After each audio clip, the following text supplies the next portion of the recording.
Good evening, Mr. Scroba, Mrs. Pigeon, and school board members. For the last several years, the VEX robotics program has been very successful in the Brandywine School District.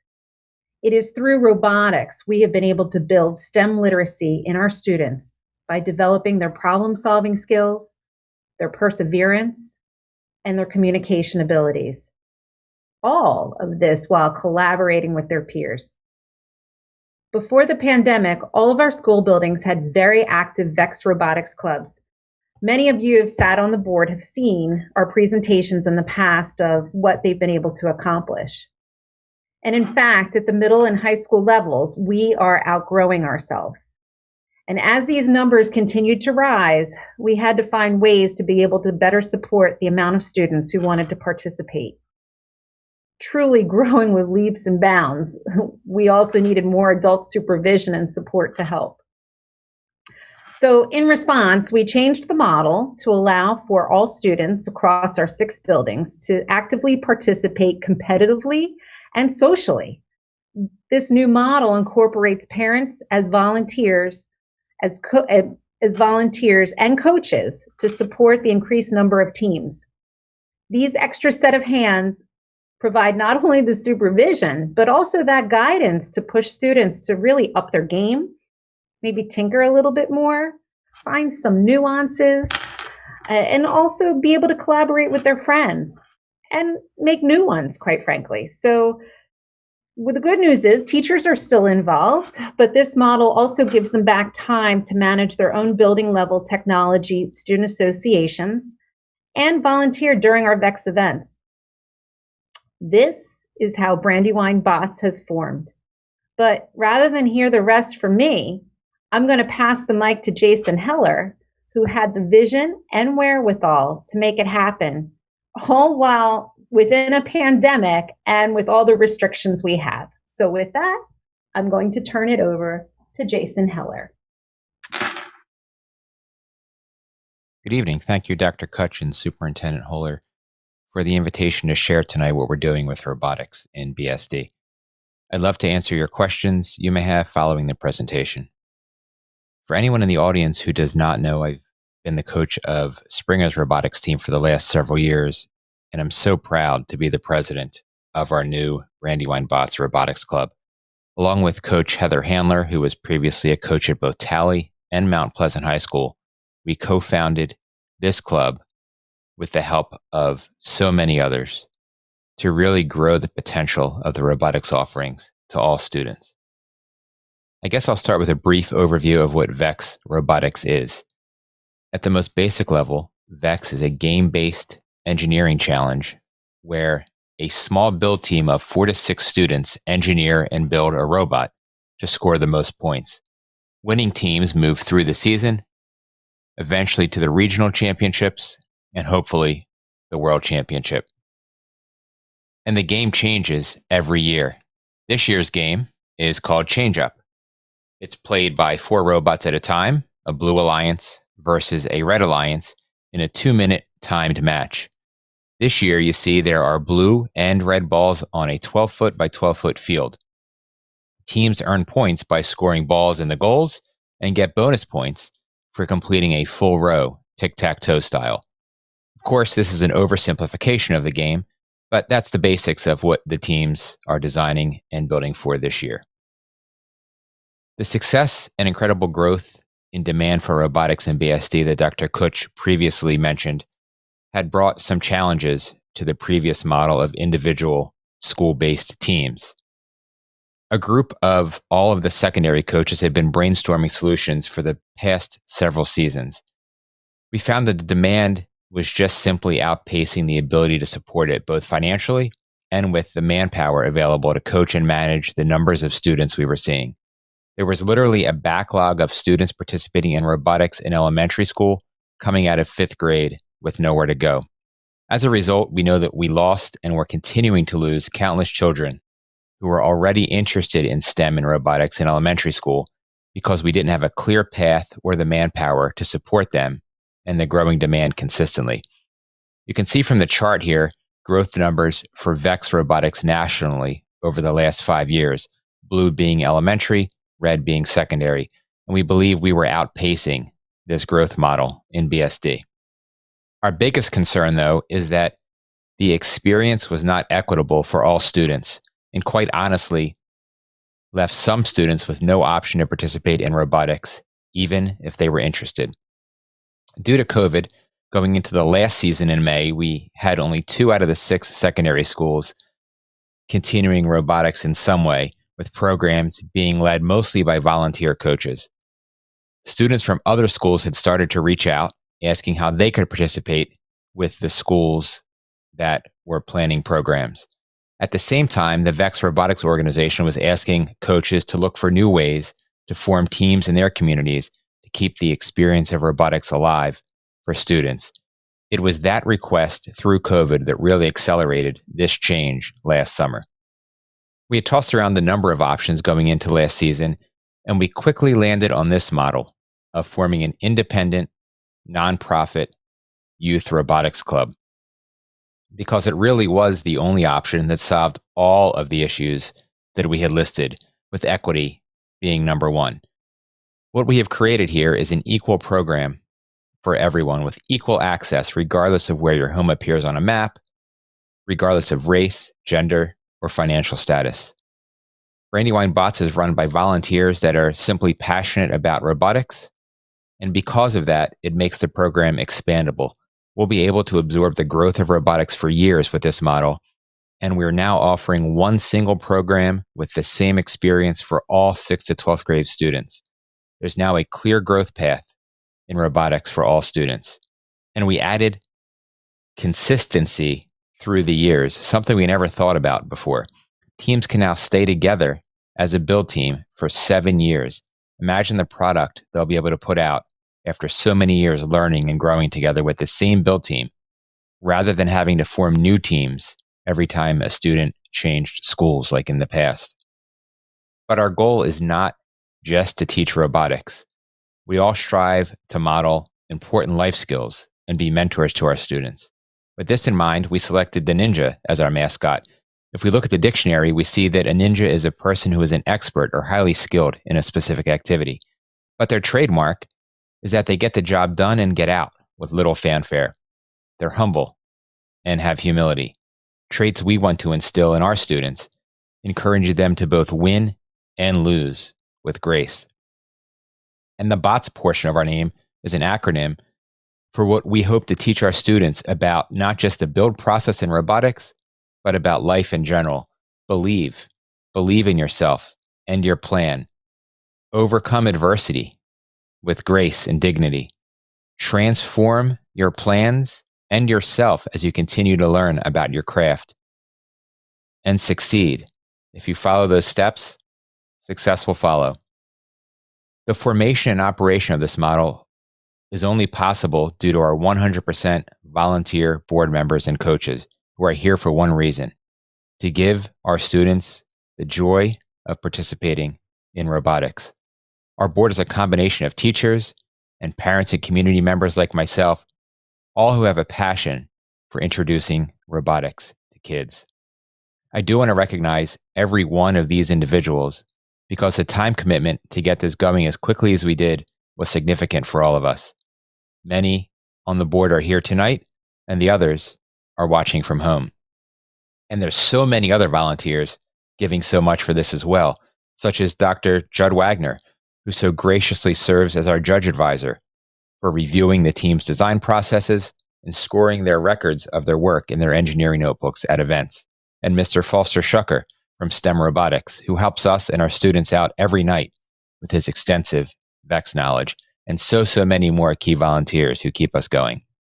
I should mention the experience of our club's leaders is truly extraordinary. Here are just a few of the accomplishments at the regional level as a group since 2017. In the last 3 seasons, a team led by a current Brandywine Bots coach has been the middle school regional champion. We've had 3 teams qualify for the World Championship and 1 for the US Open. We've also had a team qualify and win the Regional Excellence Award, which is the highest honor for a VEX team in robotics. The Brandywine Bots mission is pretty simple, really. to make sure that kids have the opportunity to participate in robotics at whatever level they wish, and that they're inspired by that experience. Robotics is truly challenging for kids. More often than not, those great ideas they have end up not working out as planned, and teams have to start all over again with a lesson learned, and usually under very tight timelines before the next competition.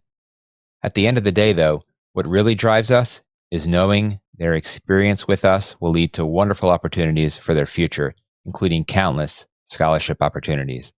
In fact, we have our own Brandywine Bots Scholarship in the works for our students in the future, thanks to guidance from Mr. James Hamby, who's helping with the creation of an endowed scholarship fund for the club. One of my favorite quotes here by Segway founder Dean Kamen really summarizes the entire concept of this club and the motivation of our coaches. He says, "The only difference between this sport and all the others is that every kid on our teams can go pro. There's a job out there for every one of these kids." One of the most obvious things we've discovered over the last several years is that programs with the most parent involvement grew the fastest, retained students the longest, and were the most successful year after year. So we knew this had to be an integral focus of the new program. In fact, each build team is required to have parent mentors present at every event.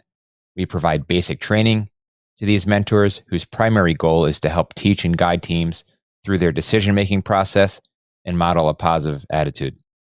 This is the students' competition, and as such, parents are not permitted to create the team strategy, engineer, or build robots any more than a parent would be permitted to play first base on their student's baseball team. Robotics is an expensive activity. The cost ranges from $1,500 to $2,500 per robot build team. We have 12 this year. And that is only the direct robot costs. It does not cover overhead and general operating costs. The club raises funds to cover these costs through several avenues, the primary one being membership dues. That said, with our number one concern being equity, before we started, we made sure that we had a scholarship fund in place to cover the membership costs for any family that has a financial concern that might keep them from participating. We will never turn away or lose a kid due to the inability to pay dues. Many of our families actually donated additional money this year to ensure there was a pot of funds available to cover future students' needs so that we can be more proactive in actively recruiting socioeconomically disadvantaged students next season. This year, scholarship funds are used to cover dues for about 5% of our members. We're also thankful to have received very generous donations and sponsorships this year. On that note, I'd like to acknowledge and thank our two key corporate sponsors who made it financially possible to start the program in the first place, those being Tint World and BizLadder. I'd also like to share the generous donation of parts and equipment we've received from the Robotics Education and Competition Foundation, as well as STEM Robotics. And finally, the very generous financial grants received from the Albert Thatcher Hanby Trust in support of our scholarship fund, and just last week from the Newcastle County Council in a community grant sponsored by Councilperson Dee Durham.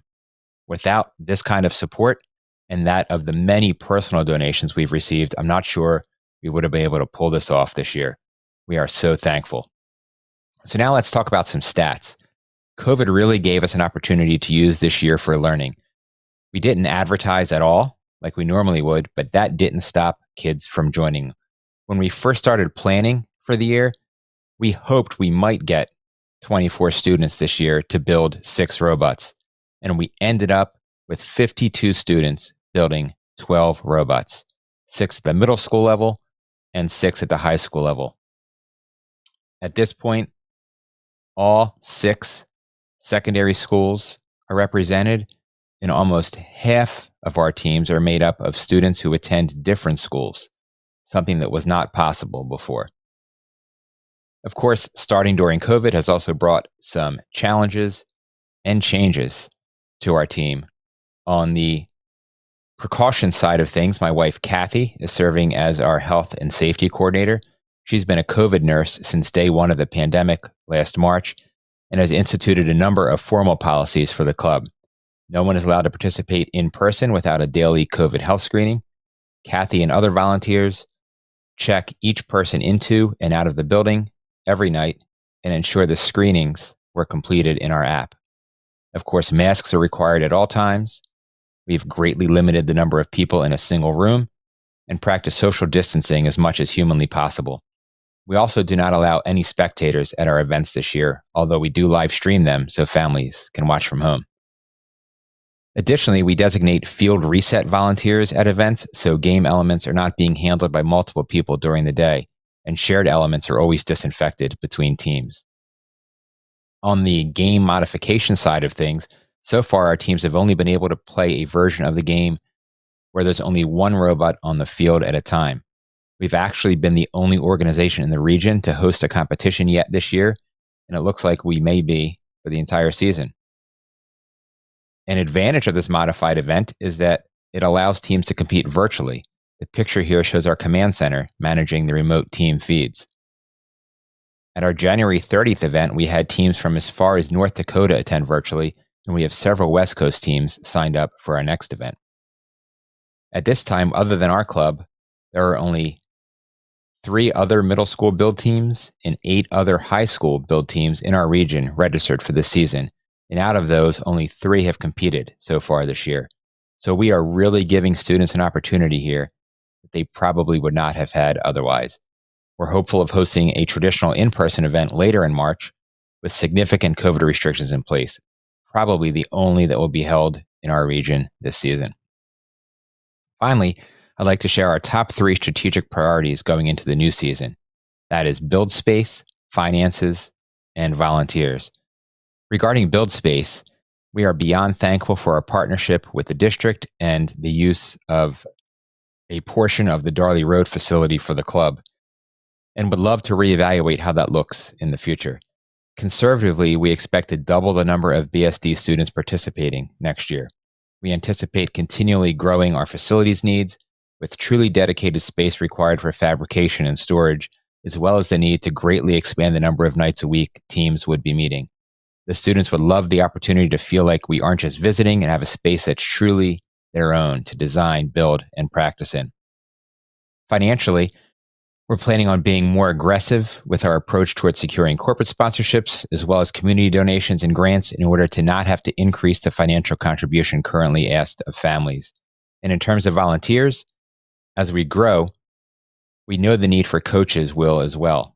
Currently, we have a single coach assigned to 4 separate build teams, and we know that middle school teams especially need more support than that allows us to give. So we're currently looking to recruit additional parents to serve as coaches or lead mentors to further support the students on a regular basis going into the new season, which starts in May. So that highlights what we're doing with robotics this year and the new model we created with Brandywine Bots to give everyone an equal chance to participate and grow. You can always learn more on the website at brandywinebots.org and by following the club's Facebook, Instagram, and YouTube channels. We'd love to invite the board to swing by to check out our next event on Saturday, March 6th at Darley Road. We also have a tentative event scheduled for March 13th as well. I'll forward a copy of this information to Ms. Harris to share in the Friday board packet. Thank you again so much for the invitation to present tonight. We're truly so proud of what these kids have accomplished in spite of the environment we find ourselves in.